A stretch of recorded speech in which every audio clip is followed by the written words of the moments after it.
Imagine holding in your hand a tiny white pill, no bigger than your fingertip, and realizing this humble little tablet has the power to help prevent thousands of heart attacks and strokes every year. But here's the startling twist. While this pill has been hailed as a lifesaver for over a century, a wave of new guidelines and confusion is causing many people to abandon it altogether. Close your eyes and picture someone you deeply care about, a parent, sibling, or friend, who's unaware they might be on the brink of a preventable tragedy. Now imagine the guilt and regret if years down the line you discover that a simple daily routine could have saved them. The stakes are high because we're talking about life or death, independence or disability, and knowledge or misunderstanding. By the end of this session, you'll understand exactly why aspirin recommendations have changed, how aspirin works to stop fatal clots, who should seriously consider taking it, and who should be more cautious. You'll also discover lesser-known factors like atrial fibrillation, LPA, and natural blood thinning alternatives. Ultimately, you'll walk away with clear guidance on how to talk to your doctor, weigh your personal risks, and protect the people you love. From ancient remedies to modern medicine, the roots of aspirin. Let's turn back the clock roughly 4,000 years to the ancient Sumerians, who discovered that willow bark could relieve pain and reduce fever. They had no laboratories or sophisticated medical journals, just keen observation and trial and error. Fast forward to 1897, and a chemist named Felix Hoffmann, working at the Bayer Company, synthesized a more stable form of the active compound, salicin, creating what we know today as acetylsalicylic acid, aspirin. In the early 20th century, aspirin was used mostly for pain and fever. Then, in the mid to late century, doctors began to suspect that its anticoagulant properties might reduce heart attacks. By the 1980s, research confirmed that daily low-dose aspirin could cut the risk of first or recurrent heart attacks. It was soon hailed as the wonder drug. Recognize that aspirin's long history, spanning from ancient remedies to modern labs, reflects its remarkable versatility. Before deciding to start or stop aspirin, embrace the evidence gathered from centuries of observation and decades of clinical studies. Context truly matters. The magic mechanism, how aspirin helps or hurts. In your bloodstream, platelets act like first aid kits that patch up injuries by clumping together and forming clots. When platelets become overactive, they can form clots where you don't want them, like the arteries supplying your heart or brain, leading to heart attacks or strokes. Aspirin curbs platelet activity by inhibiting an enzyme called COX-1, effectively tamping down the cascade that triggers clot formation. Picture your arteries like a busy freeway system. If a single lane closes, traffic backs up. Platelets can be that lane closure, creating a traffic jam of blood flow. Aspirin, in essence, removes some of the obstacles that make platelets overly sticky. However, this traffic control can also lead to excessive bleeding if there's an accident, say, a stomach ulcer, because platelets can't form clots as effectively. Understand that no medication is free from trade-offs. Aspirin's benefit is that it reduces dangerous clots, but the price paid can be an increased bleeding risk, particularly in the gastrointestinal GI tract. Always balance these pros and cons under professional guidance. Pros versus cons. The balancing act of aspirin. For decades, aspirin was often given an almost mythic status. If you were over 50 or 60, take an aspirin a day and keep the heart attack away. But scientific evidence is more nuanced. Aspirin's benefits include preventing ischemic strokes caused by clots and heart attacks. It may even have an anti-inflammatory effect that could lower the risk of certain cancers. However, its risks, particularly GI bleeding and, in rare cases, hemorrhagic stroke, are not trivial. Consider two hypothetical women, both 65 years old. Alice has a family history of heart disease, tested positive for high calcium scores in her arteries, and has a known plaque burden. Beth has perfect blood pressure, no plaque, and no relevant family history. For Alice, aspirin's protective benefits likely outweigh the bleeding risk. For Beth, the benefit might be so small that the bleeding risk becomes a bigger concern. Look at your own situation with the help of your doctor. Factors such as family history, blood test results, and lifestyle are essential for deciding if aspirin's benefits surpass its risks in your unique case. Primary versus secondary prevention, a crucial divide. Medical guidelines often separate the world into two groups. Primary prevention, no prior cardiovascular event or diagnosed plaque. And secondary prevention, already have cardiovascular disease, plaque, or a history of heart attack or stroke. For decades, many doctors advise aspirin for both groups, believing its protective effect would help nearly everyone over a certain age. However, in recent years, large-scale studies revealed that in low-risk, healthy people without evidence of disease, aspirin's impact on preventing a first heart attack can be minimal, while bleeding risks persist. If you think about preventing a house fire, do you install sprinklers in every home in the neighborhood? Perhaps not, if the risk of fire is extremely low. But if one home already had a fire, or if inspectors found faulty wiring, akin to plaque and arteries, installing an advanced sprinkler system, like aspirin therapy, becomes more critical. That's exactly how doctors differentiate primary from secondary prevention. Find out if you have any signs of cardiovascular disease, like plaque, abnormal stress tests, or a previous event. If you do, you likely fall into secondary prevention, where aspirin often carries more benefit. If not, weigh the smaller potential benefit in primary prevention against possible bleeding complications. 2022 USPSTF Guidelines. Why the big shift happened. In 2022, the U.S. Preventive Services Task Force, USPSTF, caused quite a stir by updating their recommendations. They advise most adults over 60 without existing heart disease not to start daily aspirin for primary prevention. This pivot reflects improved overall risk management, better blood pressure control, statin therapy for cholesterol, and greater lifestyle awareness, resulting in fewer first-time cardiac events among the general population. Consequently, the blanket approach of aspirin for everyone was no longer warranted. Some sensational headlines claimed, "Doctors say ditch your aspirin," leading many people to abruptly quit.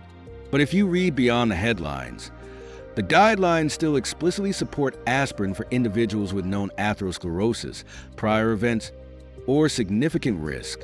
The nuance is that they're more cautious about prescribing it for otherwise healthy individuals who have no evidence of disease. Don't rely solely on headlines. If you're already on aspirin, talk to your doctor before stopping. If you're over 60 and haven't started yet, discuss a thorough assessment, like a coronary artery calcium (CAC) scan or other evaluations, to see if you actually do have hidden plaque. Atrial fibrillation, AFib. Why aspirin isn't enough. An estimated 3 to 6 million Americans have AFib, a condition in which the upper chambers of the heart quiver instead of beating in a coordinated rhythm. This quivering often leads to blood pooling, which can form clots that travel to the brain and cause a stroke. However, many studies show that aspirin alone is not adequate for stroke prevention in AFib. Imagine your blood swirling in a small whirlpool inside your heart, with platelets circling too. Aspirin does reduce platelet stickiness, but clots in AFib form in a way that's less dependent on platelets and more on stagnant blood activating the clotting cascade. That's why more potent anticoagulants, like warfarin or NOACs, e.g. Eliquis, Xarelto, are recommended for most AFib patients. If you have AFib or suspect it, maybe you felt palpitations or a smartwatch ECG flagged an irregular rhythm, consult your cardiologist about the best treatment plan. Aspirin might still help if you also have plaque, but for AFib-related stroke prevention specifically, stronger anticoagulants are typically needed. The hidden player, LPA, lipoprotein A. LPA is a genetic variation of LDL cholesterol that can skyrocket your risk for heart attacks and strokes by up to fourfold. It's often overlooked in standard blood tests. Elevated LPA can allow plaque to form more quickly in your arteries, even if your other lipid markers look fine. Notable fitness figures, like Bob Harper from The Biggest Loser, stunned audiences when they had massive heart attacks despite being in excellent shape. Later, they discovered high LPA as a contributing factor. It's a sobering reminder that genetics can outrank even the healthiest lifestyles. If you have a family history of heart disease, ask your doctor about getting an Lp(a) test. Research suggests aspirin may reduce some of the extra risk posed by Lp(a). You might also explore promising therapies, some are in clinical trials, that specifically target Lp(a). Stay informed, as this area of cardiology is rapidly evolving. Dosage decisions. Baby aspirin versus full strength. Typically, baby aspirin, around 81 milligrams in the US or 75 milligrams in some other countries, is used for daily prevention because it offers ample platelet inhibition with fewer GI side effects. A standard or adult dose, 325 milligrams, is often taken during an acute heart attack scenario, chewed and swallowed for faster absorption. In an emergency, such as crushing chest pain, doctors advise chewing a full-strength aspirin. For long-term daily use, a lower dose is usually sufficient. Think of it like adjusting water flow in a hose. A full blast might be necessary for a one-time crisis, while a steady, gentler flow works better long-term. Never arbitrarily swap between 81 milligrams and 325 milligrams aspirin without consulting a medical professional. Dosing could be the difference between beneficial prevention and harmful side effects.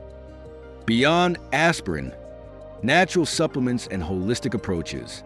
Many people turn to fish oil omega-3, turmeric, ginger, garlic, nattokinase, or serrapeptase to thin the blood naturally. Each has unique mechanisms, often targeting inflammation or platelet aggregation in subtler ways than aspirin. However, these supplements aren't typically studied as rigorously in high-risk populations, so data on preventing major events like heart attacks or strokes remain limited. Suppose you have mild risk factors, slightly elevated blood pressure or borderline cholesterol, but no plaque or family history. A doctor might recommend lifestyle measures plus certain supplements, like fish oil.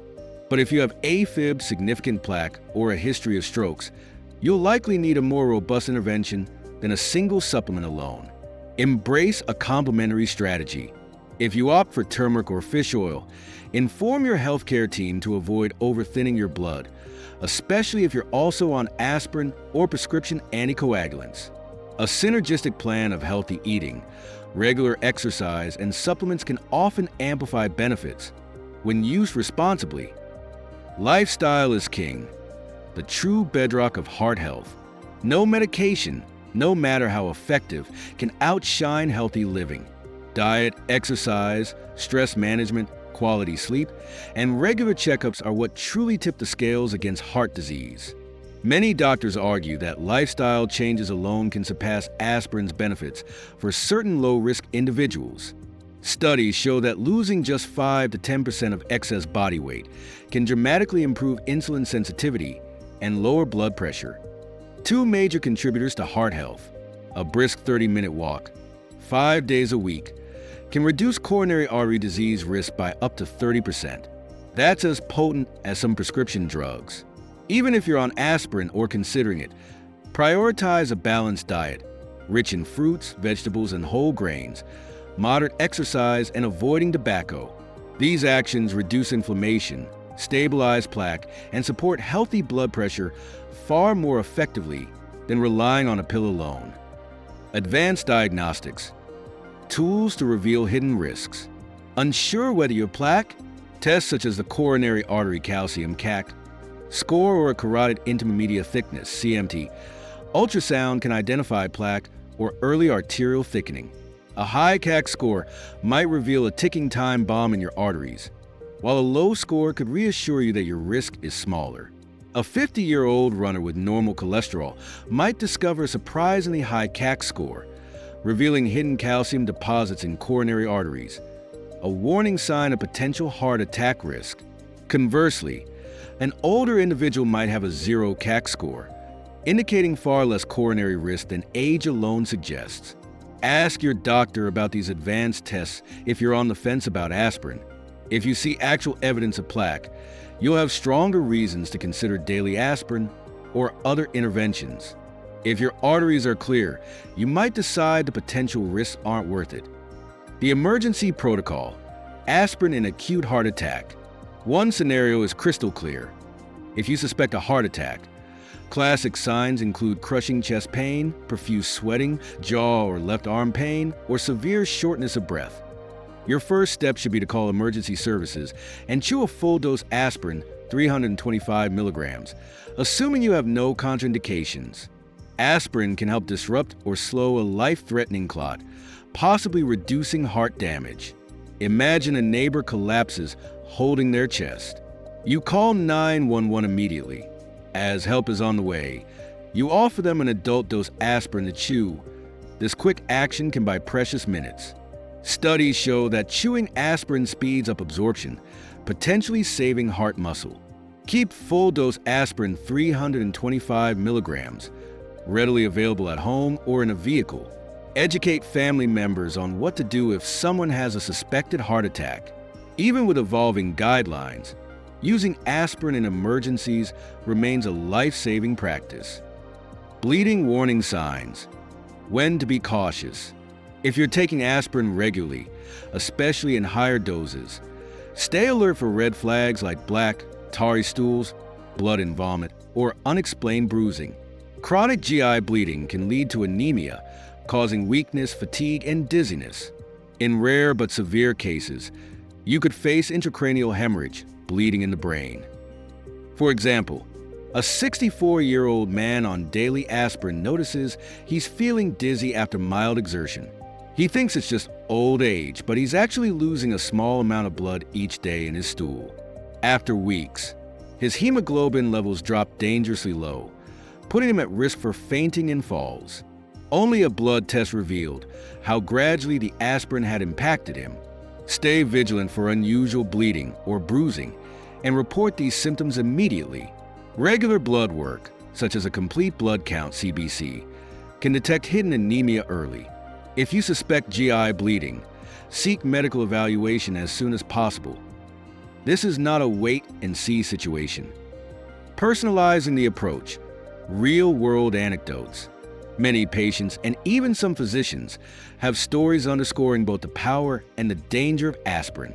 Some credit aspirin with saving their lives after a near-fatal clot, while others regret not being aware of bleeding risks until they develop ulcers or experience a hemorrhagic stroke. Each story adds another dimension to the yes or no question about aspirin. Consider a woman in her 50s who believed she was the picture of health until she discovered high Lp(a) and moderate plaque. She started baby aspirin alongside dietary changes. Over several years of follow-ups, her plaque stabilized and her total cardiovascular risk declined dramatically. Meanwhile, another man in his 40s, convinced he should take aspirin to play it safe, ended up with a bleeding ulcer requiring a hospital stay and a blood transfusion. Your decision on aspirin should be based on personal data, such as blood work, imaging results, and family history. Even if a friend or coworker swears by aspirin, what worked for them might not be ideal for you. The underrated power of lifestyle. Why it beats any pill. Time and again, diet, exercise, stress management, and not smoking top the list of heart disease prevention strategies. While aspirin can be a powerful insurance policy, in some cases, it cannot undo the daily damage caused by an unhealthy lifestyle. Think of aspirin as a seatbelt. It provides safety in an accident, but careful driving, a healthy lifestyle, is the real lifesaver. Preventing plaque buildup is much easier if you control your blood sugar, maintain a healthy body weight, and moderate your alcohol intake. These steps lower inflammation and oxidative stress, two major culprits in arterial damage. Regular checkups and blood tests can also catch subtle changes early, letting you make adjustments long before a crisis hits. Make a personal plan. Balanced meals rich in fiber and phytonutrients, consistent exercise like brisk walks or yoga, and strategies for stress reduction, such as meditation, adequate sleep, or hobbies. These foundational changes will amplify aspirin's benefits or potentially make it unnecessary. We've journeyed through 4,000 years of aspirin history, from ancient willow bark to modern prescriptions. We've unraveled how aspirin works and why it's so effective at preventing blood clots, yet also why it raises the specter of bleeding risk. We've dug into the primary versus secondary prevention debate, deciphered the 2022 guidelines, explored AFib LPA, and the difference between baby and adult aspirin. We've learned about natural supplements, advanced diagnostic tests, and the urgency of lifestyle interventions. Ultimately, there's no one-size-fits-all solution when it comes to aspirin, only a personal, data-driven choice. Share this with someone you care about, whether they're already on aspirin or just wondering if they should start. Like this video or post, and subscribe to stay informed about pivotal health updates. Most importantly, talk with your healthcare provider for an individualized assessment. Gather labs, imaging studies, family history, and lifestyle factors. A tiny pill can be life-saving, but nothing replaces the power of knowledge and deliberate, personalized decisions. Your heart and the hearts of those you love deserve nothing less.